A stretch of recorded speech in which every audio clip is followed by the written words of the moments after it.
প্রতিবাদ আপনারা করেন, আপনারা তো কোনো বিচার করতে পারেন নাই, করতে পারছেন? গত 2 বছরে আপনারা কোনো বিচার দেখাইতে পারছেন? তাহলে এখন কেন আবার বলতেছে যে বিচার আপনারা করবেন? বিচারের আবেদন করছে আমার ভাইয়ের বউ এখানে বসা ছিল, আমার ভাইয়ের বউ বের হয় না, আমাদের সবার ভাইয়ের বউ এখানে বসা ছিল।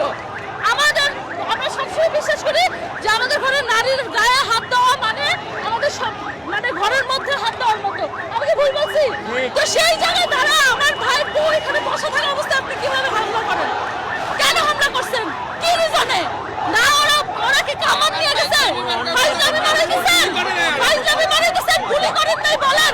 যমুনার মধ্যে চ্যালেঞ্জ বলেন? আচ্ছা, এটা কি আপনারা কি ষড়যন্ত্র মনে করেন? বিশেষ সবাইকে বলে যে জুলাই সময় যে পুলিশকে দেখতে পেয়েছি, আজকে আমরা সেরকম এটা কি আপনারা কি মনে করছেন? শুনেন, আজকে জুলাইয়ের 2 বছর পরে পুলিশ গুলি করার পরে বলতেছে গুলি করে নাই, গুলির ডাক্তার কোনো কিছু দিয়ে বাড়ায় নিতে পারে নাই।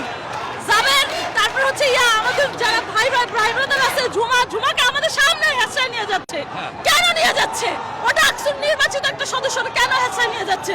ওকে এখানে খুন করতেছিল, ও কি ভিতরে কখনো যায় নাই? ও কি ভিতরে বসে নাই? তাই কেন টানছেন? আরেকটা কোশ্চেন, পুলিশকে এত আগ্রাসী আজকে দেখিনি, যারা সাংবাদিকরা পিটানো খাইতে সব কিছু করলো আজকে, এটার কারণটা কি? শুনেন, কিছুই কারণ না, কারণ এটাই যে প্রথম থেকে হাদি হত্যাটাকে একদম দমাই দিয়া ইলেকশন করে ওরা ওদের মতো ক্ষমতা দখল করে নিজেদের মতো দেশ চালাইতে চাইছে।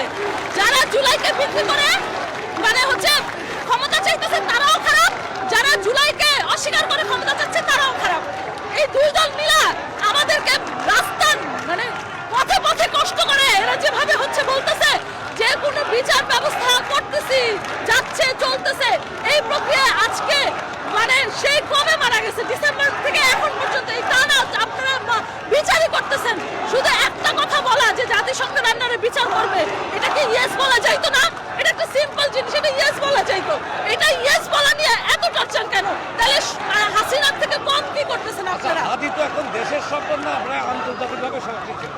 হাদির ওয়াইফকে কেন কালকে যেতে দেয়নি, এটার কারণটা কি? এটা কি মনে করেন? আমার প্রশ্ন তো এই জায়গায়, আমি তো প্রথমেই বললাম যে হাদির ওয়াইফ মানে আমাদের ভাবি। আমরা সবাই যেহেতু বলি হাদি ভাই, তাহলে হাদি ভাইয়ের ওয়াইফ মানে আমাদের ভাবি। আমাদের ভাবি মানে আমাদের সংসারের বউ। বউয়ের গায়ে হাত দেওয়া মানে আমাদের সংসারে হাত দেওয়া। আমাদের মানে যে বলে না, আমাদের কি বলে, একটা ঘরের মধ্যে হাত দেওয়ার মতো। এই পরিবারের মধ্যে যখন আপনি হাত দিবেন তখন কি আমরা হাত রেখে দিব? কতক্ষণ লাগছে আমাদের এখানে আসতে? আমরা কে কোত্থেকে আসছি? যেখানে যত ছেলেমেয়েরা দাঁড়ায় আছে ওরা এক একজন এক এক এলাকা থেকে আসছে নিজের পকেটের টাকা খরচ করে। আমরা কি বলছি যে তোমাকে টাকা দিব? কই মানুষ দেখি মিছিল করে টাকা দিয়ে, সেখানেও মানুষ আনতে পারে না, আর এখানে এসে দাঁড়ায় হয়েছে ছেলেমেয়েরা। তাহলে সেই বিচারটা করতে আপনাদের এত কষ্ট হইতেছে কেন? কেন এত কষ্ট হইতেছে? সেই প্রথম থেকে আপনারা একই গল্প বলতেছেন, শুনতেই আসি, চলে গেছি। আন্দোলনের পরে আমি কোথাও না কোথাও ছিলাম, কেউ না কেউ আমাকে দেখছেন, কিন্তু এরপরে আমি সরে গেছি যে আমার লাগবে না কিছু এখান থেকে। কিন্তু আমাদের এখানে এই যে আমাদের সবাই এখানে কেন দাঁড়ায় আছি আজকে? কারণ আমরা তো চাই নাই যে আমাদের দেশ ধ্বংসে চলে যাক, আমাদের দেশে কেউ কথা না বলতে পারে। সামনে তো নির্বাচন।